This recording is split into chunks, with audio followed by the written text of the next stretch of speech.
guys, Miss Gibson here, ready for another story time. Have you ever wanted to do something really bad, but you may have not been the best at it and you were afraid of what other kids might? Well, I got news for you.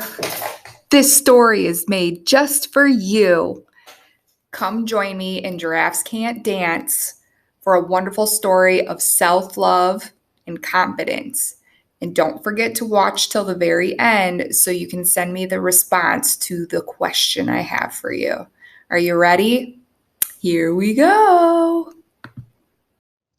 Giraffes Can't Dance by Giles Andrea and Guy Parker Reese. Gerald was a tall giraffe whose neck was long and slim, but his knees were awfully crooked and his legs were rather thin. He was very good at standing still and munching shoots off trees, but when he tried to run around, he buckled at the knees. Now every year in Africa, they hold the jungle dance, where every single animal turns up to skip and prance. And this year, when the day arrived, poor Gerald felt so sad, because when it came to dancing, he was really very bad.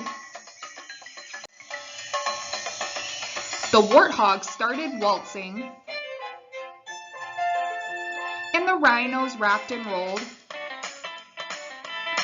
The lions danced a tango that was elegant and bold. The chimps all did a cha-cha with a very Latin feel. And 8 baboons then teamed up for a splendid Scottish reel. Gerald swallowed bravely as he walked toward the floor. But the lions saw him coming and they soon began to roar. "Hey, look at clumsy Gerald," the animals all sneered. "Giraffes can't dance, you silly fool. Oh, Gerald, you're so weird." Gerald simply froze up. He was rooted to the spot. "They're right," he thought. "I'm useless. Oh, I feel like such a clot." So he crept off from the dance floor, and he started walking home. He'd never felt so sad before, so sad and so alone. Then he found a little clearing, and he looked up at the sky. "The moon can be so beautiful," he whispered with a sigh. "Excuse me," coughed a cricket who'd seen Gerald earlier on, "but sometimes when you're different, you just need a different song." "Listen to the swaying grass and listen to the trees. To me, the sweetest music is those branches in the breeze. So imagine that the lovely moon is playing just for you. Everything makes music if you really want it to." With that, the cricket smiled and picked up his violin. Then Gerald felt his body do the most amazing thing. His hooves had started shuffling, making circles on the ground. His neck was gently swaying, and his tail was swishing round. He threw his arms out sideways, and he swung them everywhere. Then he did a backward somersault and leapt up in the air. Gerald felt so wonderful. His mouth was open wide. "I am dancing! Yes, I'm dancing! I'm dancing!" Gerald cried. Then one by one, each animal who'd been there at the dance arrived while Gerald boogied on and watched him, quite entranced. They shouted, "It's a miracle! We must be in a dream! Gerald's the best dancer that we have ever seen!"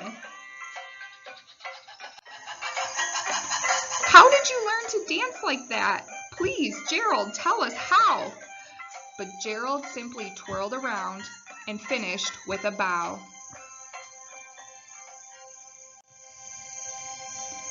Then he raised his head and looked up at the moon and stars above. "We all can dance," he said, "when we find music that we love."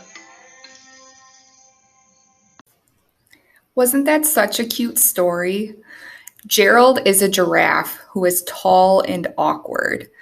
He is best at eating leaves from trees, but he would just love to dance. Talk to someone right now that you love at home. Why do the other animals make fun of Gerald? And do you think that was respectful? What did Cricket teach him about being different from others?